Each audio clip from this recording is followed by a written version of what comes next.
안녕하세요. 시티즌 디벨로퍼 시리즈 자주 사용되는 명령어 5번째 과정에 오신 것을 환영합니다. 본 교육 과정에서는 루프, OCR, FTP, SFTP, 태스크봇에 대해서 알아보도록 하겠습니다. 첫 번째는 루프입니다. 루프는 반복적인 작업을 수행할 때 사용을 하게끔 되어 있는 그런 명령어입니다. 이게 무슨 얘기냐? 아니, 자동화 자체가, RPA 자체가 반복적인 작업을 수행할 때 사용되는 건데 루프라는 걸 꼭 써야 되는 거냐? 거의 100%의 확률로 저는 루프가 아마도 여러분들의 로봇에 반드시 포함되는 명령어라고 감히 말씀드릴 수 있을 것 같아요. 왜냐하면 어쨌든 뭔가 반복적인 작업을 하려고 하면 여러 가지 명령을 통해서 이제 반복적인 작업을 할 수 있지만 가장 간단하고 강력한 기능을 제공하는 게 이 루프입니다. 또 한 가지로는 거의 대부분의 그런 상황들을 제가 제 경험상 짧지만 어쨌든 좀 말씀을 드리면 엑셀이나 이런 것들을 관련된 부분들을 작업을 하실 때 이 루프나 이런 부분들을 빼놓고 쓸 수 있는 환경이 거의 없습니다. 그렇기 때문에 이 루프를 굉장히 좀 친숙하게 여러분들이 어떻게 보면 사용을 해주시는 게 굉장히 중요할 것 같고요. 그래서 이 루프에 대해서 간단하게 설명을 드리도록 하겠습니다. 루프는 두 가지 타입으로 일단 준비가 되어 있고요. 첫 번째로는 이터레이터 타입과 와일 타입 그 두 가지로 이제 구분이 되어 있습니다. 두 가지의 차이점이 뭐냐? 이터레이터 타입은 그 선택된 옵션에 따라서 그것만큼 반복 작업을 하게 됩니다. 예를 들면은 이따 데모 시간에도 좀 보여드리겠지만 이터레이터에 이런 것도 있어요. 루프 그 구간 안에서 몇 번을 돌릴 거냐? 예를 들면 10번 돌린다. 그러면 이제 순서가 10번만 돌리고 끝나는 거죠. 그런 식으로 이제 정해진 숫자만큼 반복되는 작업을 이터레이터라고 합니다. 또 한 가지 예로는 어떤 특정 폴더 안에 몇 개의 파일이 있니? 그 파일의 정보를 좀 알려줘 라고 하는 것도 루프 안에 들어가 있습니다. 루프에 보면은 이제 파일 이너 폴더라고 해서 하나의 폴더 안에 그 파일들을 알아내는 루프가 있어요. 이따 데모 시간에도 보여드리겠지만 그거는 정해진 숫자만큼 반복되는 게 맞을까요?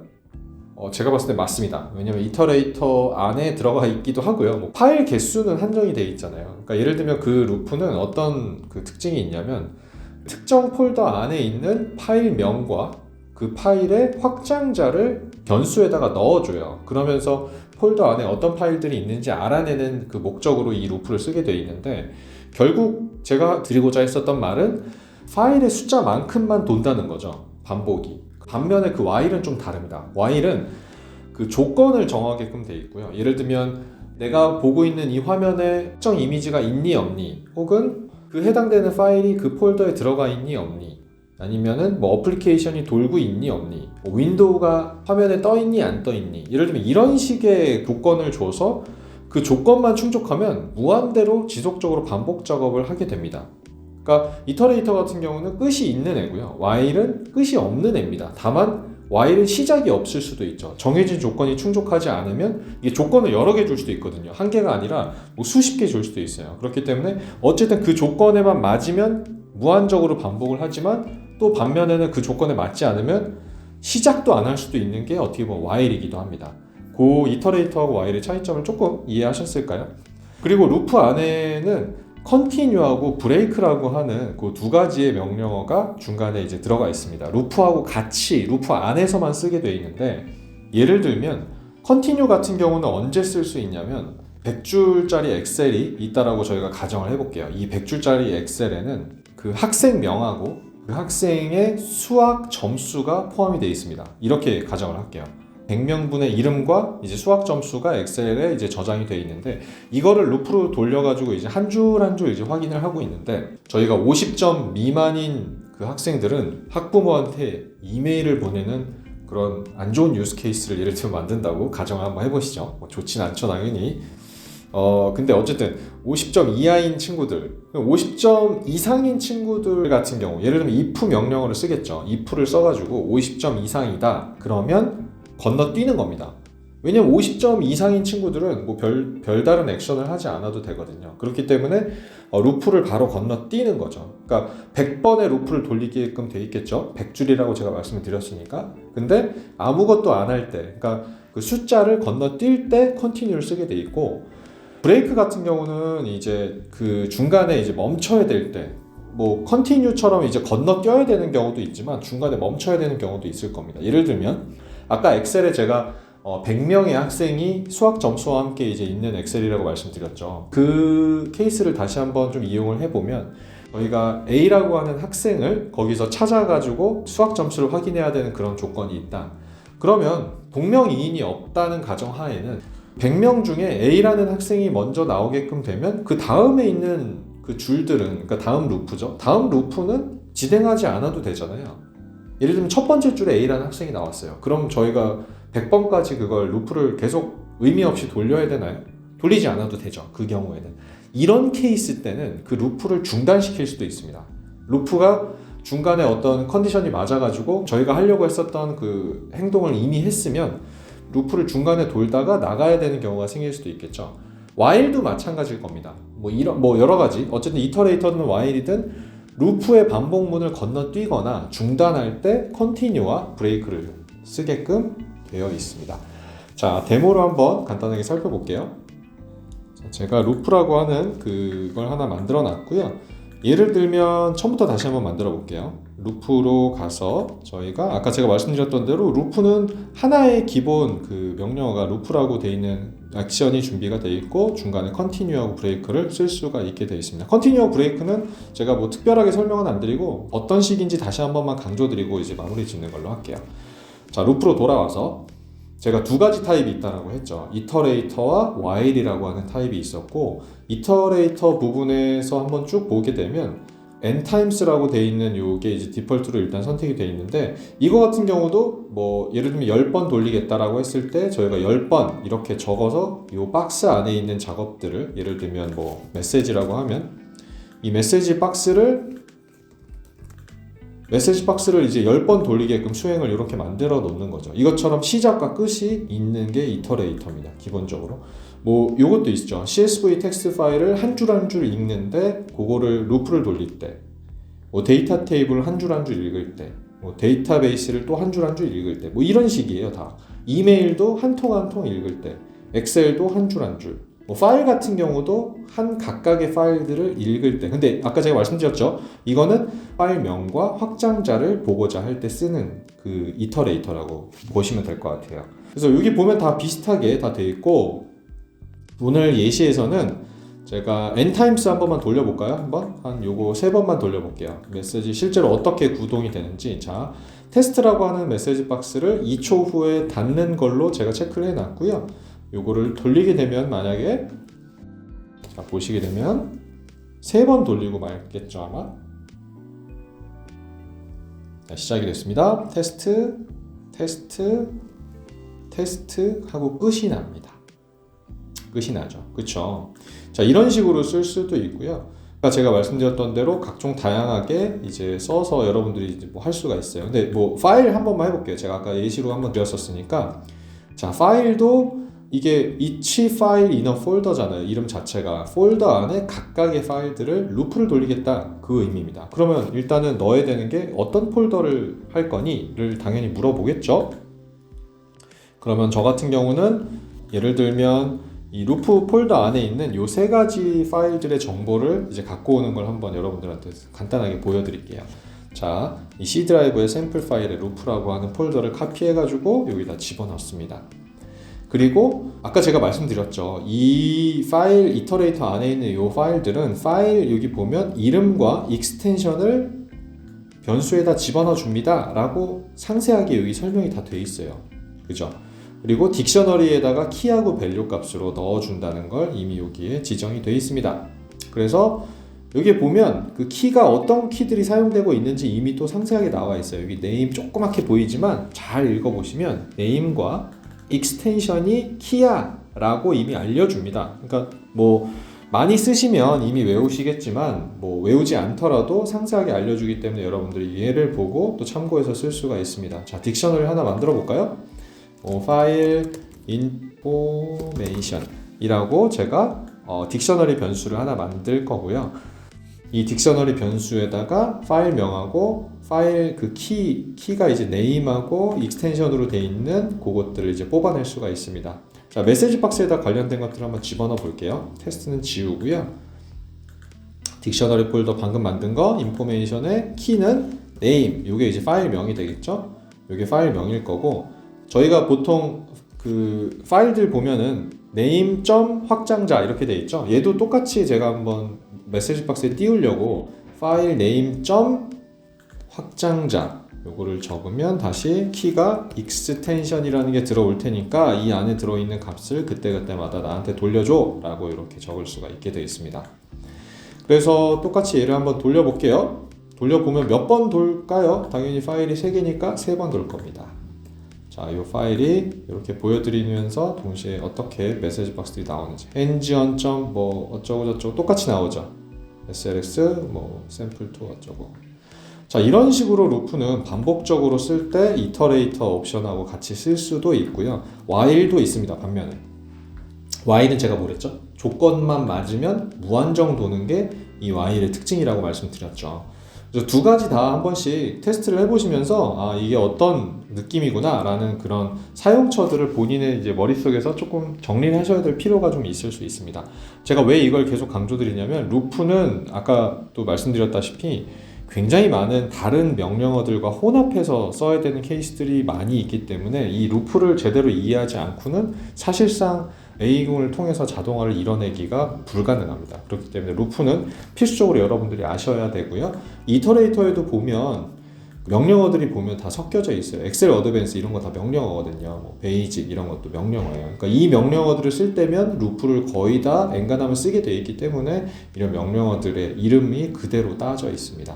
요거는 요 명령어들 할 때 다시 한번 루프 사용법이나 이런 부분들은 다시 한번 설명을 드릴게요.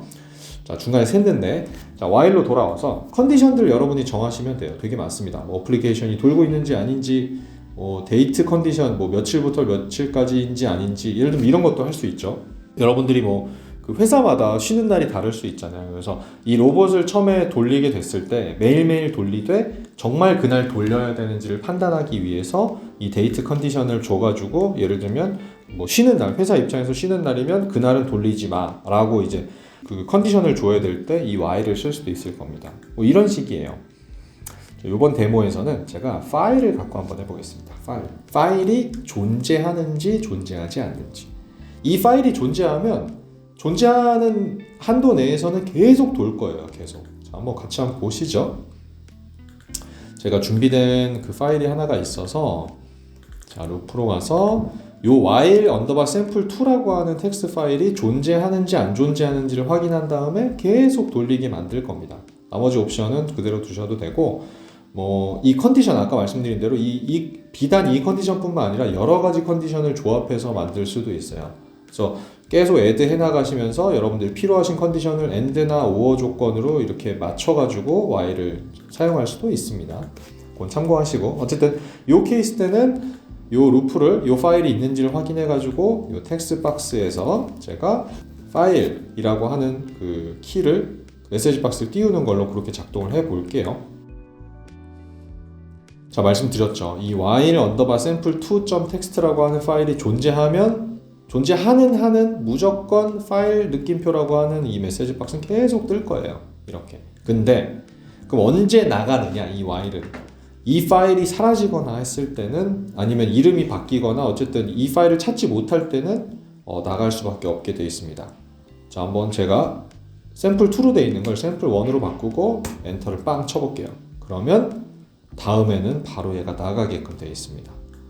루프를 나갔죠. 루프를 나갔는데 아무것도 없으니까 그냥 파일이 그 태스크가 정상적으로 끝났다라고 표기되는 그 형태였습니다.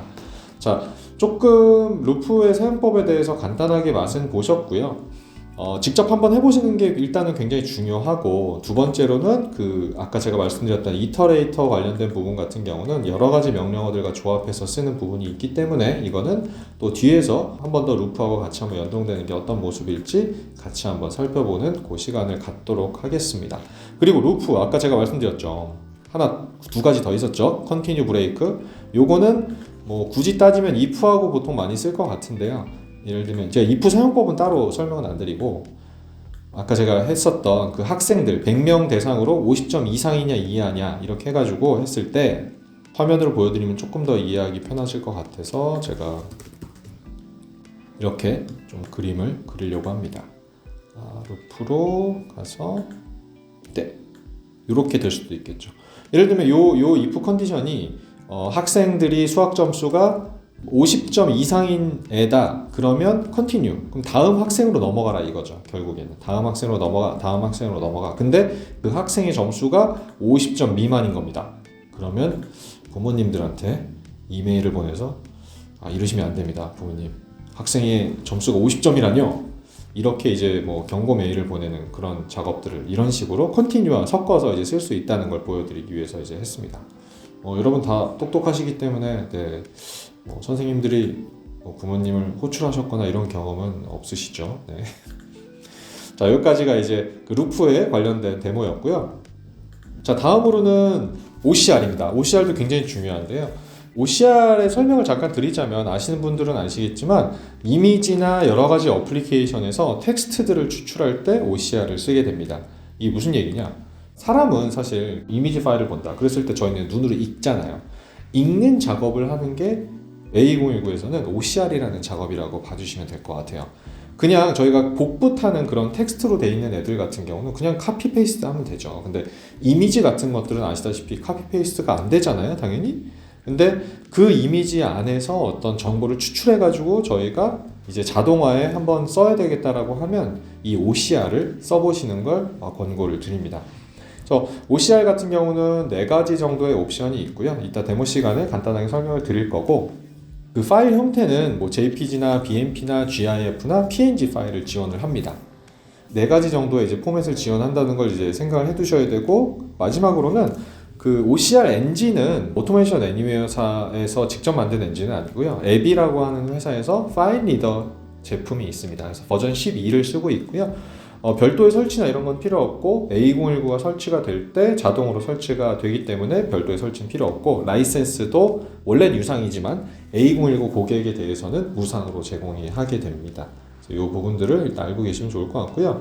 마지막으로 조그맣게 제가 앱이 파라미터라고 하는 부분이 있어요. 그래서 요거는 OCR을 한국어를 지원을 하기 위해서는 지금 현재 버전에서는 앱이 파라미터를 OCR 명령을 쓸 때마다 그 파라미터를 넣어 주셔야 돼요. 별도의 뒤에 이제 데모 시간에도 보여드리겠지만 로케일이라고 하는 그 옵션이 있는데 코리안이 아직 들어가 있지가 않습니다. 물론 향후에는 코리안이 곧 들어가겠지만 아직은 들어가 있지가 않고요. 만약에 여러분들이 로케일이라고 하는 그 옵션을 보셔가지고 한국어가 없으면 이 앱이 파라미터를 다운로드 받으셔가지고 써주셔야 하는 것들을 다시 한번 강조를 드리겠습니다. 데모를 간단하게 보실까요? 자, OCR로 한번 들어가 보도록 하겠습니다. 제가 준비했던 OCR 명령어는 여기에 위치가 되어 있고, 아까 말씀드렸던 대로 총 4가지 정도의 이제 그 액션들이 들어가 있고요. 첫 번째는 윈도우 전체를, 그 전체의 텍스트들을 이제 뽑아내느냐, 아니면 특정 영역만 뽑아내느냐, 아니면 윈도우를 여는 게 아니라 파일을, 예를 들면 뭐 JPG 파일을 하나 줘가지고 이 파일에서 텍스트를 뽑아와 라고 한다거나, 아니면 URL을 줘서 웹사이트에 있는 이미지들의 그 텍스트를 뽑아오게 만들 수도 있습니다. 이렇게 4가지 다 비슷하고요. 다만 이제 그 제공되는 이 형태만 좀 다르기 때문에 오늘은 제가 패스 요걸로 한번 보여드리도록 하겠습니다. 자, 데스크탑 파일을 저는 사용을 할 거고요. 파일을, 왜냐면 이 OCR은 이제 이미지를 어떤 경로에서 뽑아내려고 지금 제가 선택한 옵션이기 때문에 브라우저 버튼을 통해서 여러분들이 사용하고자 하는 파일을 선택을 하시면 될 것 같습니다. 저 같은 경우는 여기 OCR ENG 샘플이라고 하는 파일을 PNG 파일이네요. 요거를 열도록 하겠습니다. 나머지 옵션들은 선택, 뭐 필터를 걸거나 뭐 트림을 하시거나 요거는 이제 원하시는 형태대로 정해서 하시거나 옵셔널하게 꺼주셔도 되고요. 그치만 제가 가장 뭐 강조드렸던 것 중에 이제 프로파일, 요 의미가 어떤 거냐면 뭐 다른 의미보단 한국어 지원을 하느냐 마느냐에 대한 부분이라고 지금은 이해해 주시면 될 것 같아요. 그러니까 앱이라고 하는 그 회사에서 그 파일 리더라고 하는 제품을 이제 조금 다양하게 쓸 때 INI라고 하는 확장자를 갖고 있는 파일로 만들어서 고급진 그런 그 기능들을 쓰게 만들 수가 있는데, 뭐 저희는 뭐 그렇게 고급진 기능까지는 필요 없지만 문제는 아까 설명드렸죠. 로케일에 한글이 없어요. 그래서 요거는 프로파일을 반드시 클릭을 해주시고, 여러분들께서 아까 주소 있었죠. 거기에 가면 한 4줄 정도 되는 그 텍스트가 있습니다. 그 4줄 되는 텍스트를 뭐 이름은 상관없는데 뒤에 확장자는 INI 파일로 바꾸셔가지고 그 데스크탑이나 아니면 컨트롤룸에다 업로드를 하셔가지고 이렇게 저처럼 브라우즈 버튼을 눌러서 잠깐만요. 저는 데스크탑에 있겠네요. 브라우즈 버튼을 눌러서 저는 바탕화면에 아까 갖다 놨거든요. 이렇게 선택을 하셔야지만 한국어 지원이 가능하게 됩니다. 요거 잠깐 파일 잠깐만 보여드리고 제가 다시 진행할게요. 자, 이 파일이 아까 그 해당되는 그 주소로 가시면 이런 텍스트가 준비가 되어 있고요. 이 텍스트를 그냥 노트패드나 이런 데서 뭐뭐뭐.ini 파일로만 만드시면 바로 사용하실 수가 있게 되어 있습니다. 그건 참고하시고요. 자, 저는 이거 선택을 했고 로케일은 뭐 그냥 두시면 되고요. 어차피 한국어가 없기 때문에. 근데 이거는 이것저것 선택해도 상관은 없는 거고요. 이 케이스에 한해서만. 뭐 또 강조 드렸죠. 뭔가 읽으면 변수 혹은 제가 봉다리라고 말씀드렸던 거기에 집어넣어야 합니다. 그래서 이번 케이스 때는 프롬프트 어사이먼트를 쓸 거고 이 안에 뭐가 뽑아져 나왔는지를 확인하기 위해서 메시지 박스를 켜서 프롬프트 어사이먼트를 이렇게 선택을 하도록 하겠습니다. 자, 그럼 한번 돌려볼까요? 저 영어 파일에, 저 샘플 파일에 어떤 텍스트가 보였었는지 눈으로 읽었을 땐 뭐가 보이는지 한번 읽어보도록 하겠습니다. 그죠? 자, 이렇게 정상적으로 다 뽑아져 나온 걸 확인할 수가 있고요. 실제로 제가 한번 돌아가 보면 자, 루프 안에, 루프가 아니죠? 이 파일을 열어보면 원래 파일은 이렇게 돼 있었어요. 그래서 이 파일을 이렇게 텍스트 베이스로 읽은 거죠. 어떻게 보면 이거는 이제 긁히는 화면이 아니기 때문에.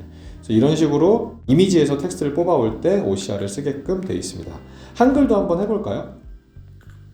자, 요거는 닫고 자, 한글도 한번 해보도록 하겠습니다. 제가 파일을 한번 바꿔봐야겠죠. 이때는 자, 브라우즈 버튼을 눌러서 아까 있는 경로로 다시 찾아간 다음에 제가 윤동주 시인님의 이제 서시를 하나를 갖고 왔어요. 인터넷에서. 그래서 요거를 그대로 나머지 옵션들을 그대로 쓰면 되기 때문에 런을 해서 한번 어떤 텍스트로 돌아오는지 보도록 하겠습니다.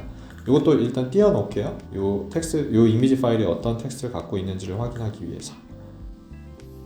자, 여기 잘 보이시나요? 이렇게 텍스트로 다 뽑아주게 되어 있습니다. 그래서 이미지에 있는 텍스트를 그대로 OCR로 읽어가지고 텍스트화 해주면 이걸 갖고 뭐 어떤 뭐 그룹에어나 ERP나 뭐 이런데 만약에 넣는다 이렇게 했을 때 이걸 디지털화, 어떻게 보면은 저희는 이런 형태의 이미지들을 이제 비정형 데이터라고 하는 그런 이름으로 쓰게끔 되어 있고요. 이런 텍스트, 디지털라이즈 된 걸 정형화 데이터라고 이제 뭐 부르기도 한답니다. 그래서 어쨌든 비정형화 데이터를 정형화 시키기 위해서 OCR이라는 그 명령어를 쓸 수 있다고 이해를 해주시면 좋을 것 같습니다. 자, OCR은 간단하죠. 자, 여기까지가 OCR에 대한 간단한 데모 화면이었고요. 자, 다음 명령어로 한번 넘어가 볼까요? FTP하고 SFTP입니다. 자, 요거는 아마 사용을 하시는 분도 있고 아마 대부분 사용을 안 하실 수도 있는데 혹시나 이제 사용을 하시는 분이 계실까봐 이제 옵셔널하게 설명을 드리도록 하겠습니다. 제가 옵셔널이란 얘기를 쓰면 여러분들이 선택적으로 이걸 들으셔도 되고요. 뭐 그냥 편하게 그냥 넘어가시면서 커피 한 잔 드시면서 설명을 들으셔도 될 것 같습니다. 자, FTP입니다. 뭐 FTP 다 아시는 분들 아시죠? 이게 파일에 어떤 FTP 서버에 접근해서 파일을 업로드하거나 다운로드할 때 쓸 수 있는 여러분들이 뭐 파일질라나 뭐 WinSCP나 뭐 이런 이제 어플리케이션들을 쓰고 있는 걸 거기서 쓰는 게 아니라 저희 쪽에 있는 A2019에서 제공되는 명령어를 통해서도 해당되는 그런 파일 갖고 오기나 파일 업로드를 이제 할 수 있다는 그런 명령어고요. 선택 가능한 FTP 타입은 일반 FTP, 그다음에 SFTP, 그다음에 SSH FTP 이 세 가지 타입을 선택해서 쓰실 수가 있습니다. 그래서 업로드를 하거나 다운로드를 하거나 이런 부분들을 선택적으로 이제 작업을 자동화할 수 있고요. 하나 좋은 점은 이제 생성된 날짜나 수정된 날짜의 조건을 통해서 접근하는 파일들을 이제 필터링 할 수도 있습니다. 예를 들면 오늘 업로드된 애들만 다운로드 받아가지고 얘네들만 처리를 해 라고 한다던가 뭐 이런 식의 작업도 가능하다 이거죠. 자, 간단하게 데모를 보여드리도록 하겠습니다. FTP는 기본적으로 그 시작하는 방법이 있습니다. 예를 들면, 그러니까 제가 왜 이 얘기를 드리냐면 무조건 모든 명령어를 쓰기 전에는 커넥션은 반드시 한 번을 맺어 주셔야 되고요. 작업이 끝나면 디스커넥트를 해 주셔야지만 정상적으로 끝납니다. 그래서 세션이라고 하는 부분들을 이제 맺게 돼 있고요. 그럼 제가 만약에 FTP를 2개 쓴다고 하면 이 세션 이름은 다르게 가져가야 되나요? 맞습니다. 유니크한 값을 갖고 얘가 핸들링을 하기 때문에 요 명령을 예를 들면 썼을 때 저는 get 파일이라는 걸 쓸게요. 이 get 파일을 쓸 때는 어떤 세션, 결국엔 이 세션에는 또 어떤 게 저장이 되어 있냐면 어떤 주소로 FTP를 썼느냐도 같이 저장이 되어 있어요. 그렇기 때문에 세션이라는 게 몇 개 되어 있고요. 편하게 쓰기 위해서. 그러니까 처음에 접속을 할 때 세션 명을 정하게끔 되어 있고 어떤 서버를 쓸 건지를 정하게끔 되어 있는 게 세션 명이 다 저장이 되어 있습니다. 그래서 저는 이번에 카이스트 오픈되어 있는 FTP를 쓸 거고요. 포트 번호 21번 그대로 쓸 거고, 그 다음에 어센티케이션도 뭐 별다른 거 없이 그냥 어너니머스를 쓰기 때문에 이걸 다 쓰시면 됩니다. 그리고 get 파일을 할 건데, 이 get 파일이 일단 그 일반적인 뭐 WinSCP나 이제 파일질러처럼 제가 요거를 지금 켜놨는데, 이런 것처럼 여기에 어떤 파일들이 있는지 리스트업이 되어 있지가 않아요, 이거를. 그렇기 때문에 특정한 위치에서 특정한 파일을 갖고 올 때만 쓸 수 있고요. 저희가 이런 파일이 이 지점에 도착을 할 거라고 예상을 할 때만 어떻게 보면 이 FTP 커맨드를 쓸 수가 있습니다. 어쨌든 자, 리모트 파일은 제가 여기 CentOS라고 하는 CentOS에 timestamp라고 하는 파일이 있는 걸 저는 알고 있어요. 여기 timestamp.txt 맞나요? timestamp.txt 그쵸? 요 파일을 갖고 올 거고요. 어디다가 저장을 할 거냐면 여기 OCR 폴더 여기다 한번 제가 저장을 해보도록 하겠습니다. 자, 여기다 갖고 오고 원하시면은 뭐 아까 제가 말씀드렸던 뭐 수정된 날짜나 생성된 날짜를 갖고 필터링을 하면서 여러분들이 갖고 오는 파일의 양들을 이제 조절할 수도 있습니다. 여기에 뭐 별점 별을 하면 아마 다 갖고 오겠죠, 아마도. 그리고 디스커넥션 하는 거 잊지 마시고요. 자, 돌려볼게요. 자, OCR이 여기 안에 정상적으로 timestamp.txt가 정상적으로 들어오는지 여러분들이 확인하는 그 작업을 조금 이따 보실 수 있으실 겁니다. 잘 갖고 왔네요. 자, timestamp.txt를 저기 카이스트 FTP 파일 그 서버에서 갖고 올 수가 있었습니다. 자, 이렇게 쓰는 게 어떻게 보면 FTP의 기본적인 사용 방법이고요. 여러분들이 사내에서 쓰시던 바깥쪽에 있는 FTP 서버를 쓰시던 필요한 형태대로 사용을 해주시면 될 것 같습니다. 자, 마지막 명령어입니다. 자, 태스크봇이라고 하는 명령어가 있는데요. 요거는 예를 들면 중간에 로봇을 멈추게 하거나, 그러니까 중간에 더 이상 진행을 안 하는 거죠. 더 밑에 작업들을 할 필요가 없는 거예요. 지금 조건을 살펴봤는데 할 필요가 없어서 뭐 이 태스크 전체를 멈추게 한다거나 이런 식의 작업들을 이 태스크봇에 있는 스탑하고 퍼즈를 통해서 이제 제공을 하고 있고요. 그래서 퍼즈 같은 경우는 그 단계가 됐을 때 사용자가 리줌 버튼을 누르지 않으면 계속 멈춰 있는 게 퍼즈고, 스톱 같은 경우는 그 해당되는 태스크를 그냥 중단시키는 게 스탑입니다. 근데 제가 사실은 이 퍼즈나 스탑은 이미 제가 설명을 드리면 기본적으로 다 이해를 하실 거라 크게 이제 걱정하지는 않아요. 근데 이 태스크봇도 설명을 드리면 옵셔널입니다. 옵셔널. 여러분들이 혹시나 이해가 가시면 이해를 해주시면 좋을 것 같고요. 이해가 안 가셔도 괜찮습니다. 약간의 어드밴스드된 과정이기 때문에 시티즌 디벨로퍼 분들 중에는 이해가 안 가셔도 괜찮다는 걸 이제 말씀을 드리고요. 다시 원문으로 돌아와서 자, 선택하는 그 행동 중에 run이라는 게 있어요. run. 얘는 뭐냐?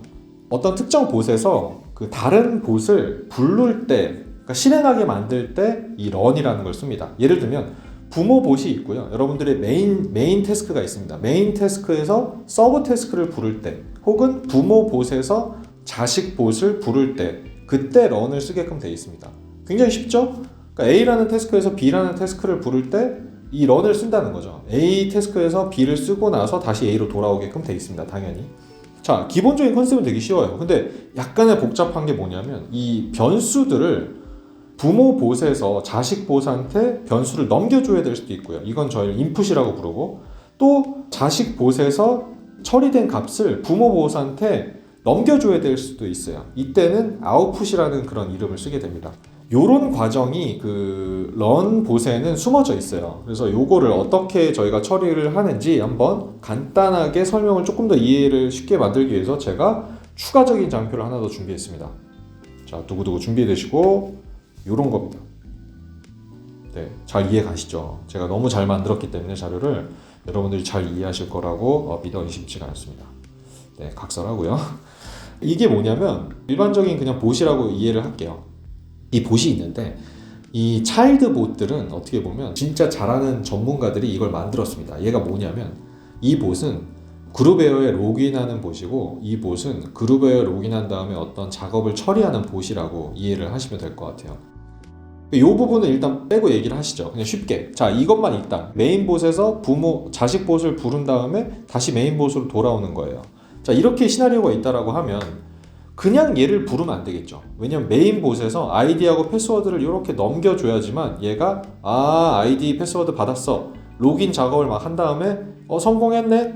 메인 봇 아니면 뭐 엄마 아빠 성공했어요. 이렇게 넘겨준다는 거죠, 값을. 그러니까 서로 뭔가 값을 넣어주고 값을 빼주는 그런 작업들을 할 수 있는 게 태스크봇에서 run이라고 하는 그 명령입니다.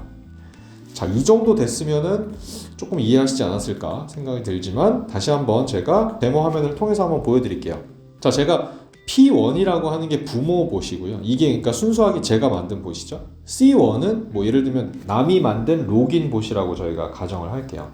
자, P1에서 태스크 봇이라는 게 여기 이제 준비가 되어 있고요. 밑에 보면 퍼스나 스탑에 대해서는 제가 추가로 설명은 안 드릴게요. 이거는 너무 명확하기 때문에 필요할 때 쓰시면 되는 건데 이 런은 좀 다릅니다. 이 런을 이렇게 끌어서 이렇게 보면 어떤 봇을 실행을 하게 만들 건지 저는 C1을 선택을 해놨죠 이미. 그리고 중요한 게 있습니다. 인풋을 뭘 할지도 정하게끔 돼 있어요. 인풋. 아까 제가 말씀드렸죠. 그 아이디나 패스워드를 넣어주기 위해서는 그러니까 내 P1이라고 하는 변수에서 여기다가 그 C1의 아이디라고 하는 변수를 제가 만들어 놓은 거예요. 그래서 이게 떠오른 거고 C1의 아이디에다가 어떤 변수를 매핑을 해줄 거냐에 대한 부분을 이렇게 되어 있습니다. 요거는 여기 위에 있는 거는 차일드 봇 쪽에서 그러니까 돌리고자 하는 봇에서 나온 그 변수명이고요. 당연히 C1 쪽에서는 이런 것들을 인풋을 뭘 받을지를 사전적으로 C1에서 이미 정의가 돼야 돼요. 그래야지만 여기 떠오르게 되어 있습니다. 모든 C1에 쓰고 있는 모든 변수가 여기 떠오르지는 않습니다. 그럼 이 인풋을 받을 거에다가 메인에서는 이 input id라고 하는 여기 보면 안녕이라고 제가 이미 값을 넣어놨죠. 이 안녕이라는 값을 여기다가 넣을게. 그러면 메인봇에서 안녕이라는 걸 C1에다 전달을 해주고 C1은 이걸 받아가지고 처리를 한 다음에 아웃풋도 있다고 그랬죠. 처리를 하고 거기에 따른 값을 이렇게 딕셔너리 변수로 받을 수가 있는데 저는 아웃풋이라고 하는 변수에다가 이렇게 넣어놨습니다. 근데 딕셔너리는 키하고 밸류가 있지 않나요? 이 안에 뭐가 있을 줄 알고 그냥 아웃풋 이렇게 딸랑 쓰시나요? 이게 변수명이 키입니다. 그러니까 C1에서 인풋이라고 되어 있는 애도 있지만 아웃풋이라고 정의되는 애들도 있어요. 이 아웃풋의 변수명이 키고 거기에 따른 밸류가 여기에 밸류로 같이 따라옵니다. 자, 예를 들면 이런 거예요. 제가 지금 메시지 박스에다가 아웃풋 여기 그 딕셔너리 변수를 쓰게끔 돼 있고 로긴 리절트라고 하는 거를 키로 넣어놨죠. 여기 보면 그쵸? 그래서 로긴 리절트라는 걸 넣어놨는데 이 로긴 리절트라고 하는 키가 그럼 어디서 나온 거냐? 도대체 어디서 나온 거냐? 이 C1이라고 하는 데에서 변수, 얘도 C1의 변수예요. 근데 이 로긴 리절트는 이쪽 C1에서 아웃풋이라고 하는 걸로 제가 이미 체크를 해 놓은 겁니다. 자, 이걸 한번 C1에 가서 다시 한번 확인을 하면 좀 더 쉬울 것 같아요. C1으로 한번 돌아가 볼게요. 자, C1에는 간단하게 제가 뭐 이런 거 하나 만들어 놨어요. 부모 봇에서 어떤 아이디가 왔는지 여기 아이디 변수 있잖아요. 이 변수에다가는 부모 봇에서 넣어준 값을 이 아이디에다 넣게끔 돼 있고 거기서 실행되는 값을 여기서 이렇게 뿌려주게 돼 있습니다. 아이디라고. 그리고 이게 끝나면 로긴 리절트라고 하는 값을 저쪽에다 전달을 해줄 건데 제가 이미 성공이라고 하는 단어를 여기다 집어넣어 놨어요. 변수 안에다가. 근데 아웃풋이라고 체크가 돼 있죠. 그쵸?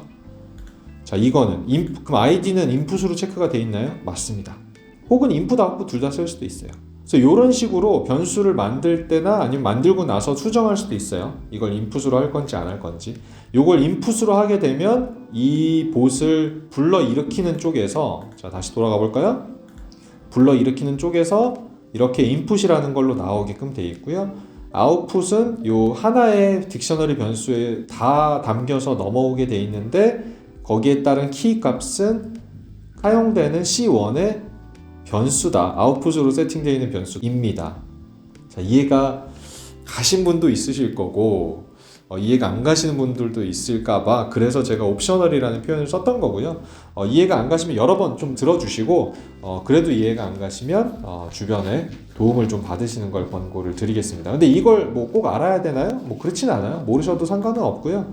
다만 알면 굉장히 도움이 되는 순간들이 많이 올 거기 때문에 그렇다고 많이 불편하진 않아요. 몰라도. 그렇지만 아시는 걸 권고를 드리면서 한번 돌려보도록 하겠습니다.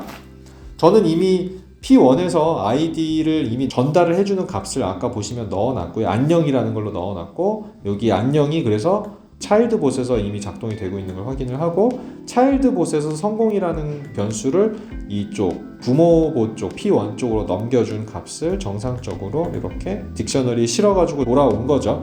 이 값을 여러분들이 여기 이것처럼 보실 수가 있을 것 같습니다. 자, 여기까지가 제가 준비했었던 데모고요.